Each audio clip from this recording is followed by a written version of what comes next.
জাগো জাগো হে মুসলিম, প্রভুর নামটি ভুলো না। জাগো জাগো হে মুসলিম, প্রভুর নামটি ভুলো না। হাসি খুশি দিন যায়, কেন্দে কোল পাবে না। হাসি খুশি দিন যায়, কেন্দে কোল পাবে না।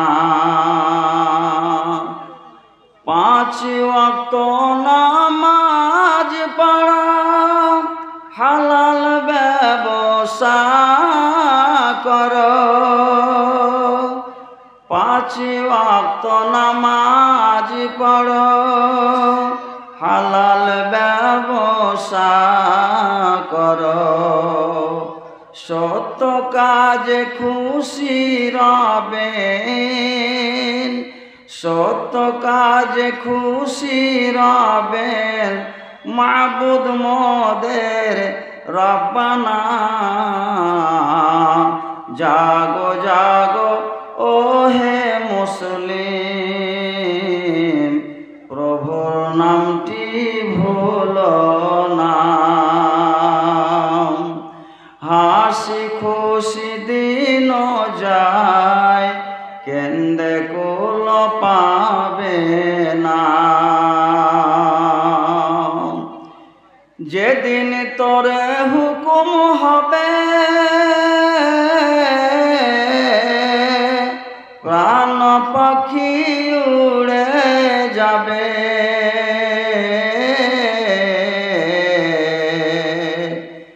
যেদিন তোরে হুকুম হবে, প্রাণ পক্ষী উড়ে যাবে। বিবি বাচ্চা বন্ধু বান্ধব, বিবি বাচ্চা বন্ধু বান্ধব সবাই করবে রদনা। জাগো জাগো হে মুসলিম, প্রভুর নামটি ভুলো না। হাসি খুশি দিন যায়, কেন্দে কোল পাবে না। আধারের মাটির ঘরে একলা রইবে শুয়ে। আধারের মাটির ঘরে একলা রইবে শুয়ে। সাপে কীটে খাবে ধরে, সাপে কীটে খাবে ধরে, কিছুই তোমার রবে না। জাগো জাগো ও হে মুসলিম, প্রভুর নামটি ভুলো না। হাসি খুশি দিন যায়, কেন্দে কোল পাবে না। হাসি খুশি দিন যায়, কেন্দে কোল পাবে না।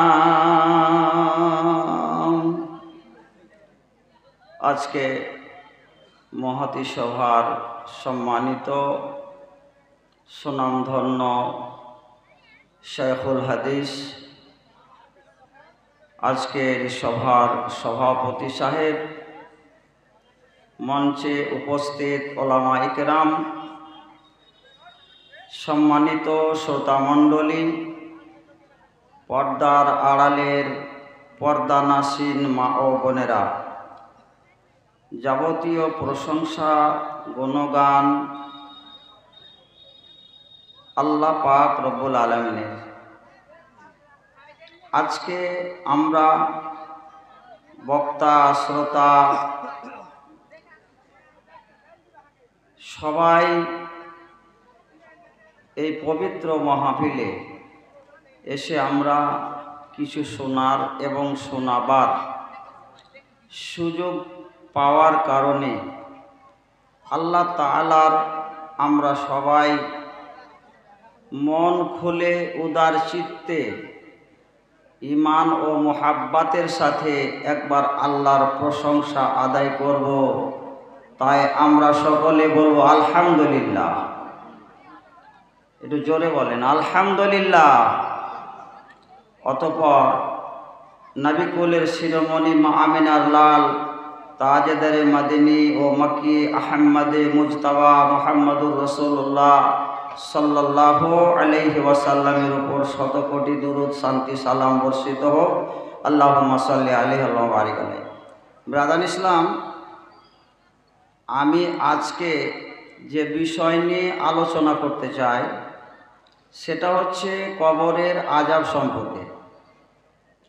কবরের আযাবটা বাস্তব না অবাস্তব এ বিষয়ে হাদিস ও কোরআন থেকে এর প্রমাণ কতটা আছে।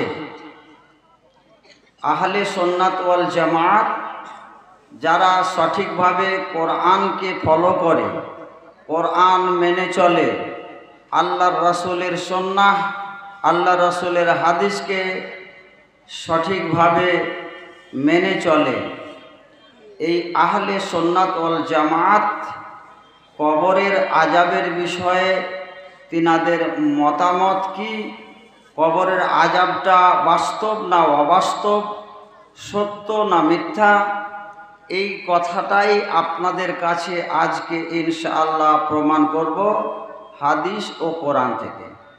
আমি সূরাতুল মুমিনের একটি আয়াত তেলাওয়াত করেছি এবং সহিহ বুখারীর একটা হাদিস আপনাদের সামনে পরিবেশন করেছি। এটাকে সামনে রেখে ইনশাআল্লাহ আমার আলোচনা ধারাবাহিকভাবে একের পর এক আলোচনা ইনশাআল্লাহ চলবে। তবে সময় যেহেতু আমাকে যেটা দেয়া হয়েছে, এই সময়ের মধ্যে এই বক্তব্য বলে শেষ করা সম্ভব নয়। তবু আমি চেষ্টা করব যতটা বলার প্রয়োজন এবং আমরা যেন এই কথাটা বুঝতে পারি যে কবরের আযাব মানুষকে হয় না হয় না, এটা বাস্তব না অবাস্তব, এটা আপনাকে প্রমাণ করে দেব ইনশাআল্লাহ। সূরাতুল মুমিন আয়াত আপনার কাছে পাঠ করেছি। আল্লাহ তাআলা কোরআনে বলছেন, যারা ভলেন্টিয়ার আছেন এদিকে জানতো, এই যে প্যান্ডেলের এই সামনে পিছনে বাচ্চাগুলো এত চিৎকার করছে, মাদ্রাসার ছেলেরা আছে না অন্য কেউ আছে বলতে পারবো না, দেখা যাচ্ছে না। দেখেন এখন আওয়াজ করছে, ওদের বোধহয় মাইকের আওয়াজ ওদের কানে পৌঁছেনি। তো আল্লাহ তাআলা আয়াতে বলতে চাইছেন এ কথা যে আল্লাহ তাআলা আপনি যখন মরে যাবেন, আমাকে যখন কবরে শুইয়ে দেওয়া হবে, বিগত দিনে যত মানুষ মরেছে,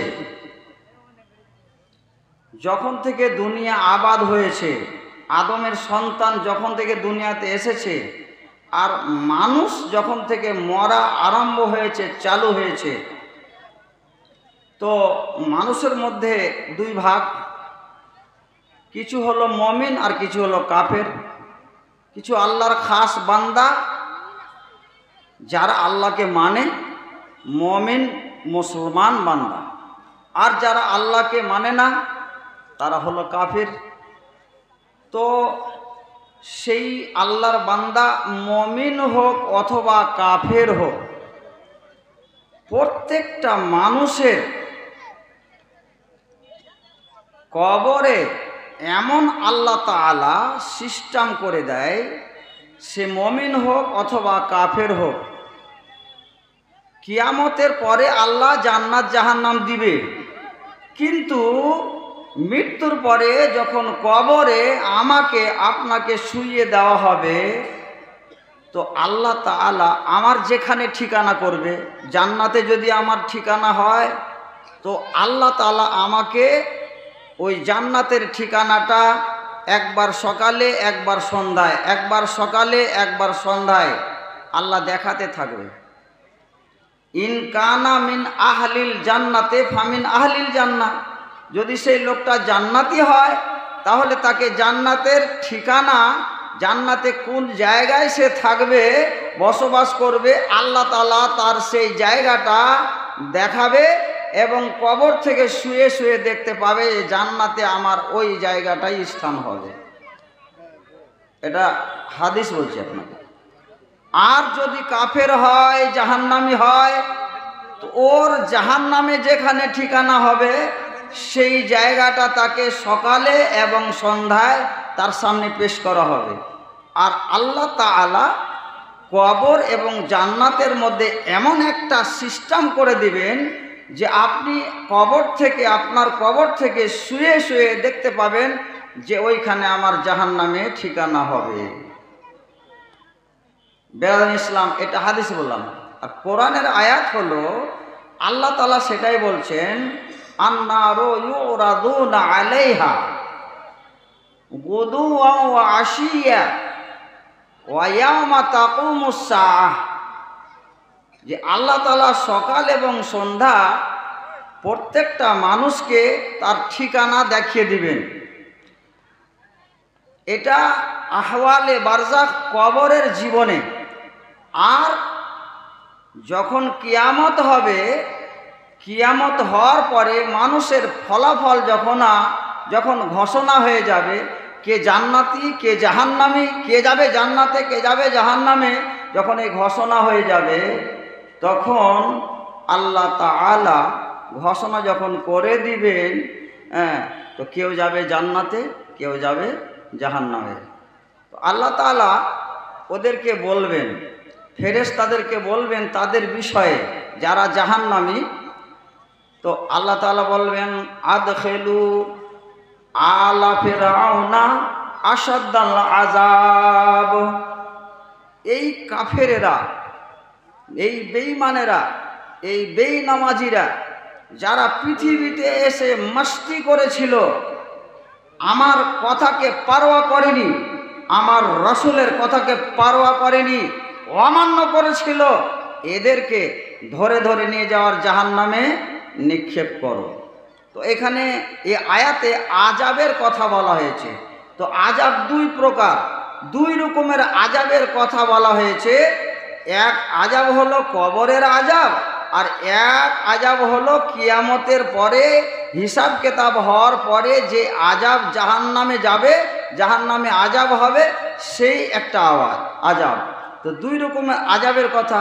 আর যেটা কিয়ামতের আগের আযাবের কথা আল্লাহ বললেন সেটা হচ্ছে কবরের আযাব। তাহলে এই আয়াত থেকে একটু ইঙ্গিত পাওয়া গেল যে কবরের আযাব বাস্তব। আল্লামা ইবনে কাসির, হাফেজ ইবনে কাসির রহমাতুল্লাহ আলাইহ, তিনি একজন মুফাসসির। এই আয়াতের তাফসীর লিখতে গিয়ে তিনি বলেছেন, হাযিহিল আয়াতু আসলুন কাবীরুন ফি ইস্তিদলালে আহলিল সুন্নাতি ওয়াল জামাআতে। তিনি বলছেন এই আয়াতটাই কবরের আযাবকে সাব্যস্ত করার জন্য, কবরের আযাবকে প্রমাণিত করার জন্য, কবরের আযাবটা হক, বাস্তব, সত্য, এটা প্রমাণ করার জন্য এই আয়াতটাই হলো আসল দলিল। আর এই আয়াতটাই যথেষ্ট যে কবরের আযাব সত্য, বাস্তব।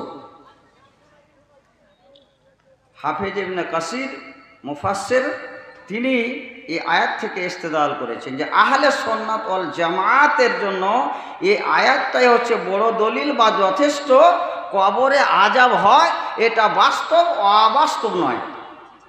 বেরাদান ইসলাম, তাহলে আয়াত থেকে পরিষ্কার বোঝা গেল কবরের আযাব সত্য। আপনাকে একটা হাদিস দিয়ে বোঝাই।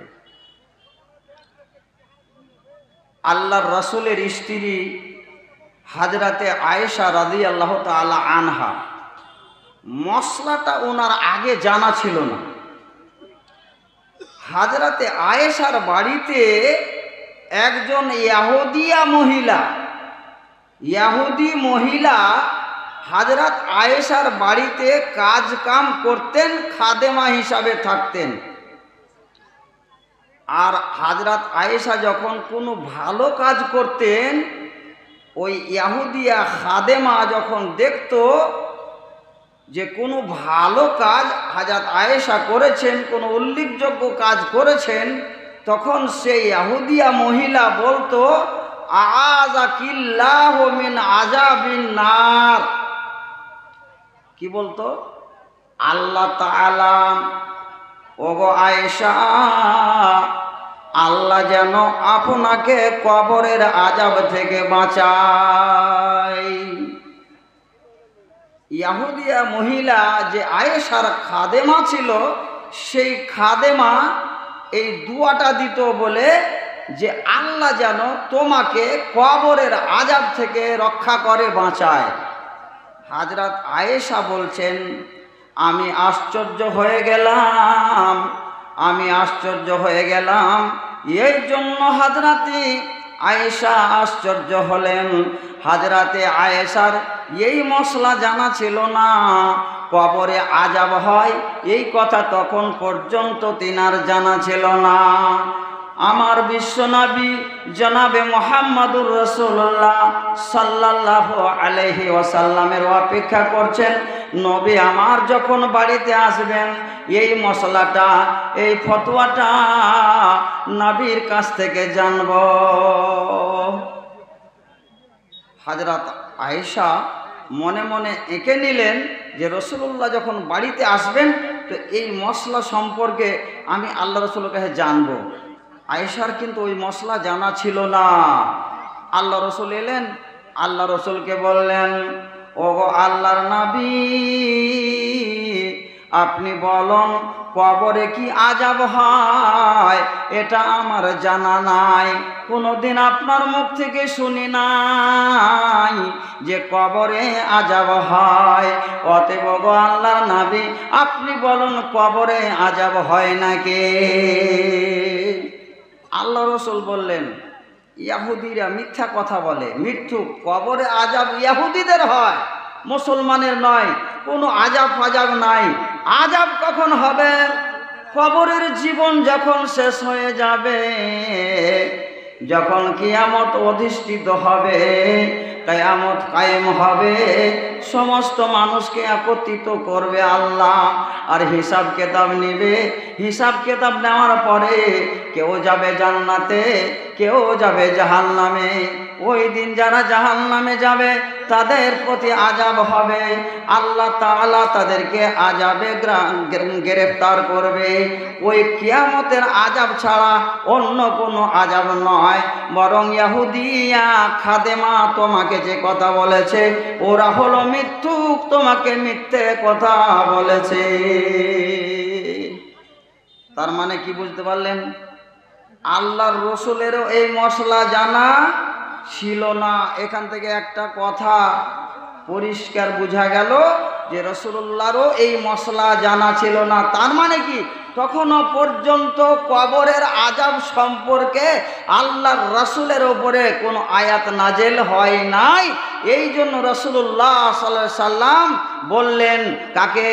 আয়েশাকে, যে আয়েশা, ইহুদিরা মিথ্যুক, এটা কথা হতে পারে না। কবরের আযাব বলে কোনো আযাব নয়। আযাব হলে আখেরাতে কিয়ামতে, যেই দিন মানুষকে আল্লাহ জাহান্নামে দিবে, সেই দিন যে আযাব হবে, ওই আযাবের কথা। তো কবরের আযাব সম্পর্কে আল্লাহর নবীর কাছে তখনও পর্যন্ত কোনো আয়াত নাজেল হয়নি, কোনো হুকুম তখনও পর্যন্ত আসেনি। এইবার হযরত আয়েশা বলছেন, কয়েকদিন মাত্র গত হলো, কয়েকদিন সময় কাটলো। কাটার পরে হঠাৎ করে দেখলাম আমাদের নবী দুপুরের সময়, কয়েকদিন পরে একেবারে দুপুরের সময় নবী আমার বাইরে বেরিয়েছেন, আর বেরিয়ে এবার চিৎকার করে করে আওয়াজ করে করে বলতে লাগলেন, ও আমার মুসলমান ভাইরা, ও আমার সাহাবারা, ইস্তাইযু বিল্লাহি মিন আযাবিল কবরে ফাইন্না আযাবাল কবরে হাক্কান। ও আমার সাহাবায়ে কেরামেরা রে, তোমরা আল্লাহর সাহায্যের মাধ্যমে কবরের আযাব থেকে পরিত্রাণ চাও, মুক্তি চাও, নাজাত চাও। কারণ কবরের আযাব এটা বাস্তব নয়, কবরের আযাব বাস্তব। যদি আপনার ভুল হয়, আমার ভুল হয়, ওই ফেরেশতা আসবেন, মুনকার আর নাকির, ওই ফেরেশতা হিসাব কিতাব নেবেন। আর নেওয়ার পরে যদি কোনো মানুষ ফেঁসে যায়, ওই ফেরেশতাদেরকে হিসাব চুকাতে না পারে, হিসাব বুঝাতে না পারে, তাহলে পারে তাদের কবরে আযাব শুরু হয়ে যায়। নবী আমার বললেন, কবরের আযাব সত্য, কবরের আযাব সত্য।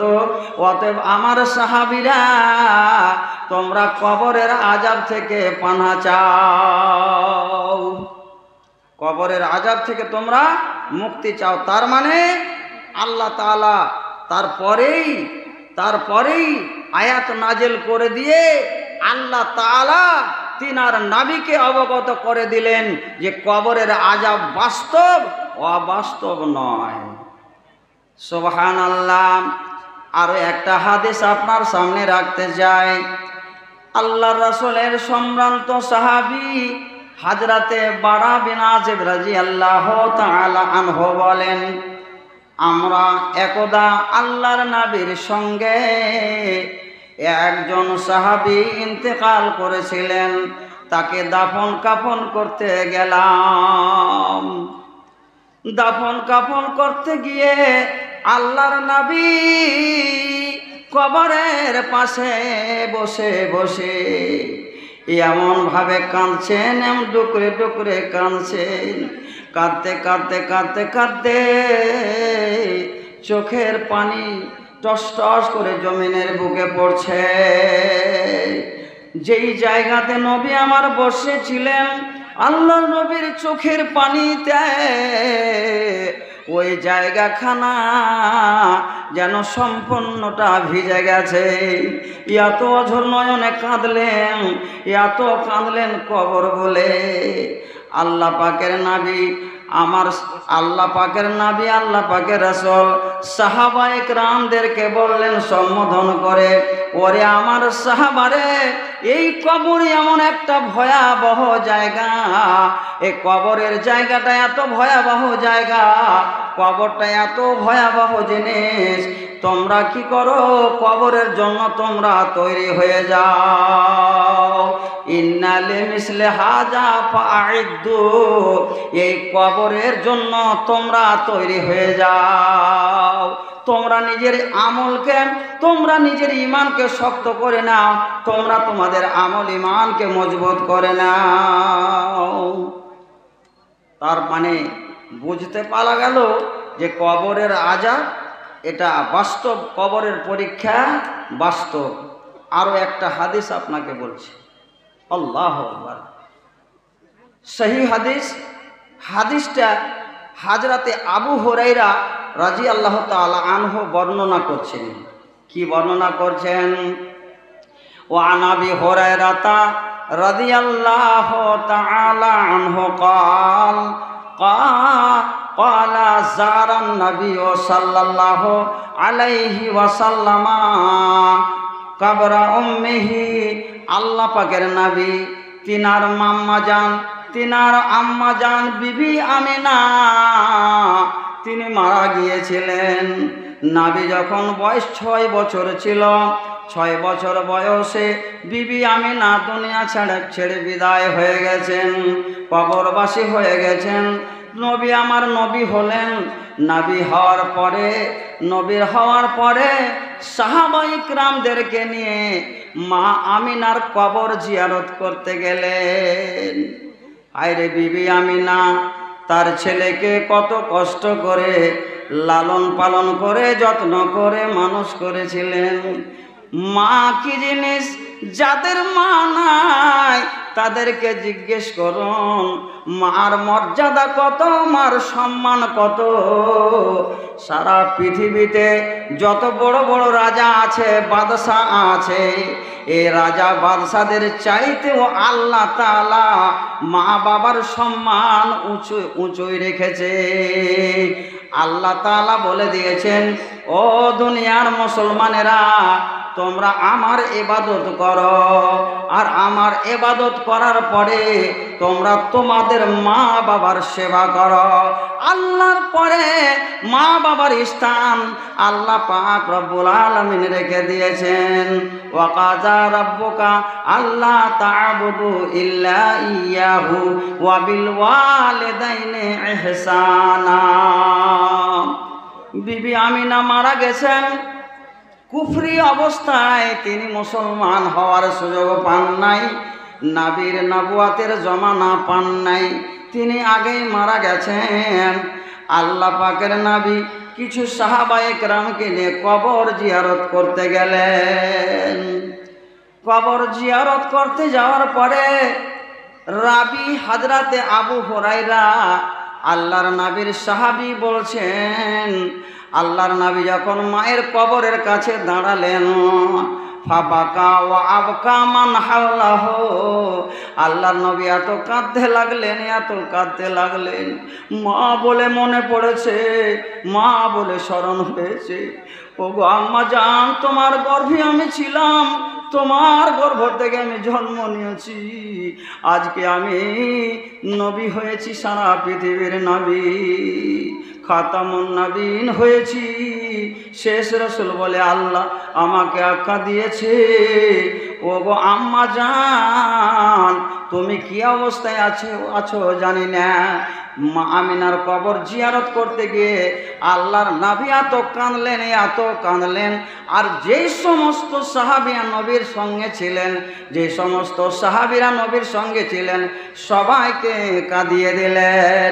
পাগলের মতো নবী আমার কাঁদছেন আম্মা জানের জন্য, আর নবীর সাহাবীরা কাঁদতে কাঁদতে যেন ব্যাকুল হয়ে গেছেন।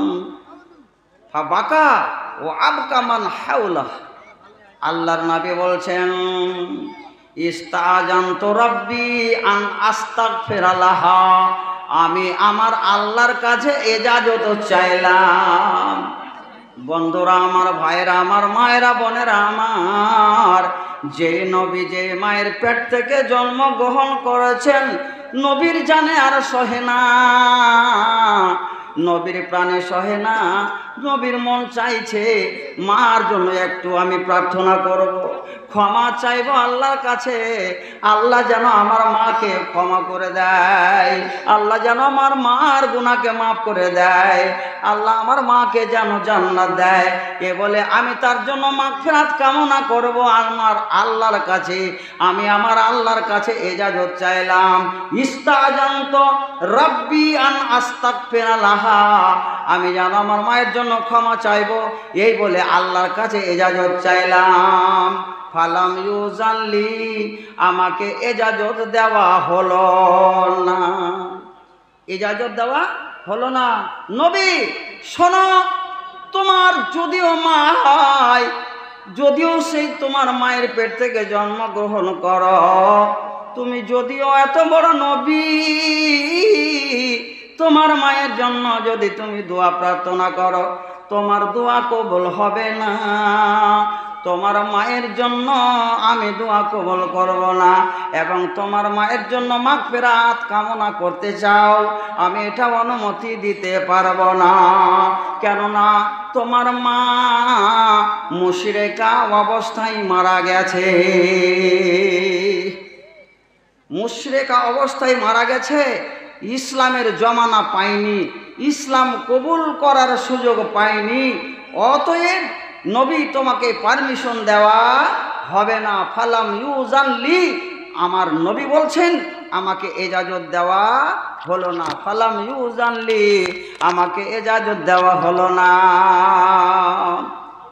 সুম্মা ইস্তাজানতুহু আন আযুরা কবরাহা। এবার নবী আমার বলছেন, যখন আল্লাহ তাআলা আমাকে মাগফিরাত কামনা করার এজাজত দিলেন না, অনুমতি দিলেন না, আমি আমার আল্লাহর কাছে অনুমতি চাইলাম, ওগো আল্লাহ, আমি আমার মায়ের, আমার আম্মা জানের কবরটা মাঝে মধ্যে আমি আসবো আর জিয়ারত করব, আল্লাহ তুমি আমাকে এটা অনুমতি দাও। আল্লাহ রসুলকে কি করা হলো? আল্লাহ তাআলা নবীকে এজাজত দিলেন, ওরে নবী, তোমাকে এজাজত দিলাম, তুমি মাঝে মধ্যে আসতে পারো, কবর তুমি জিয়ারত করতে পারো, তোমার মায়ের কবরটা মাঝে মধ্যে দেখে যেতে পারো, কিন্তু তার জন্য মাগফিরাত কামনা করতে পারো না।